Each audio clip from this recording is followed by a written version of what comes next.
Holy crap, guys. I just finished recording this amazing intro where I did like 3 backflips, 4 somersaults, and all this on the in this room right here. I actually was like on that corner and in that corner. I actually knocked down my whole collection back here, had to put it all back up, but I forgot to hit the record button.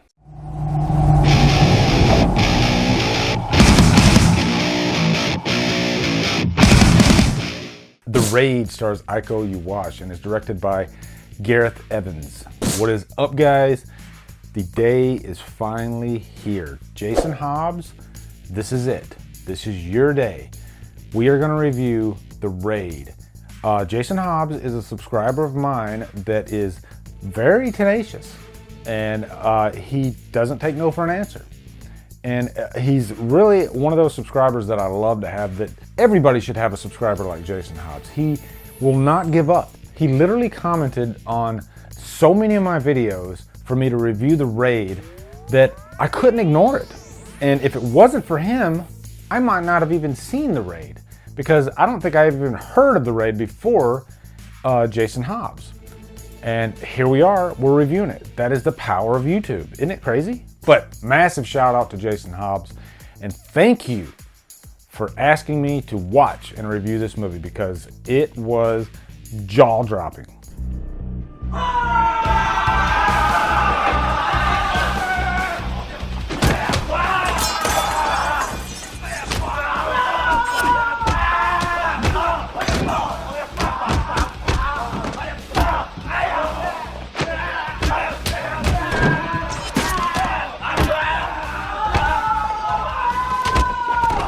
So let's get into The Raid. So the plot of The Raid, it's this SWAT team. It's based in Indonesia, and they are raiding this tenement house that has this mobster drug lord. You know, these occupants live in this house, and this guy pretty much controls them, but he also controls pretty much everything. He's that high up.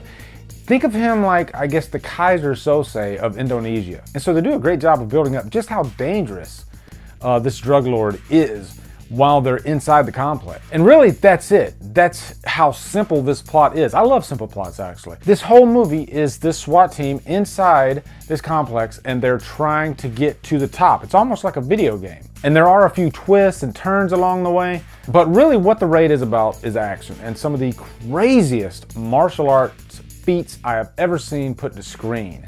And we can thank Asian cinema for that, I guess you could say.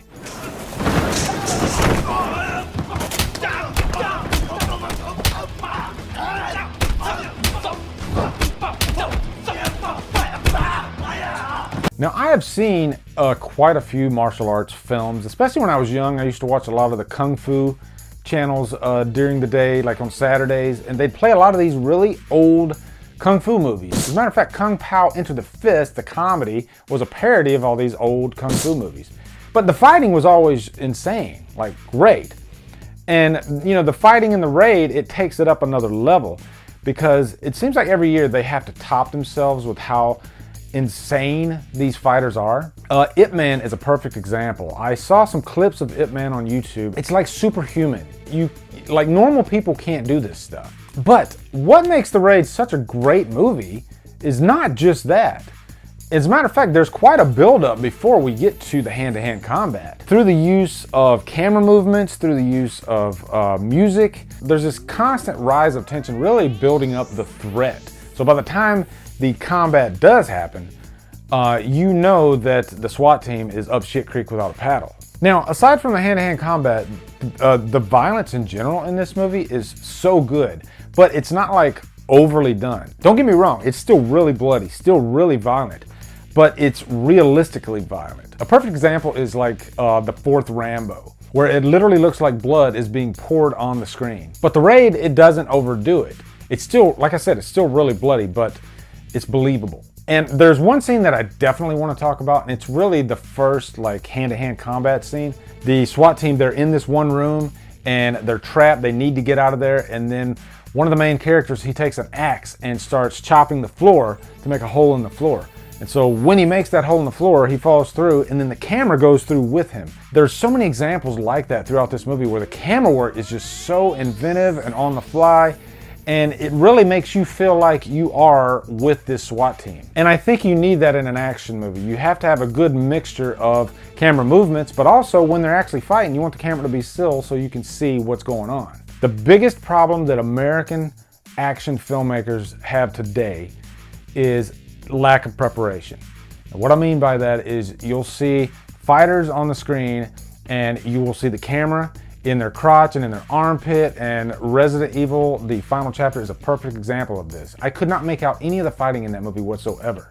In Asian cinema, they almost always let the actors do the work and let the camera capture it instead of the other way around. Now, let's face it, guys, when you watch this movie, you watch it for the fights, and there are fights, oh plenty. Once it gets going, it seems like the sequences get bigger and bigger with every fight. In the last fight, you got the main character and his brother, and they're actually fighting the Mad Dog. And there are so many moments in that fight where there's no way that these guys didn't walk away like injured after.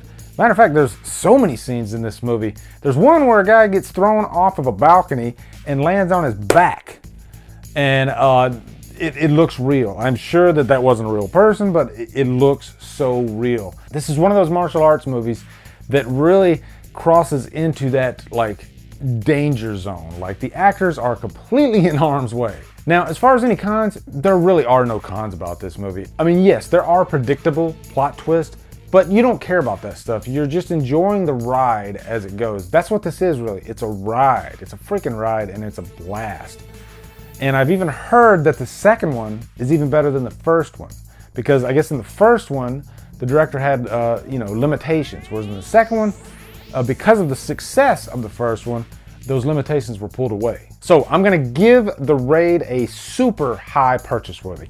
Can't quite get it to a Trapped on an Island, but I mean, if I'm rating it on just fighting styles, then yeah, it would. I mean, it's like the best of the best. And I mean, it's a high purchase worthy. I had a blast with this freaking movie. So Jason Hobbs, don't kill me for giving this a super high purchase worthy.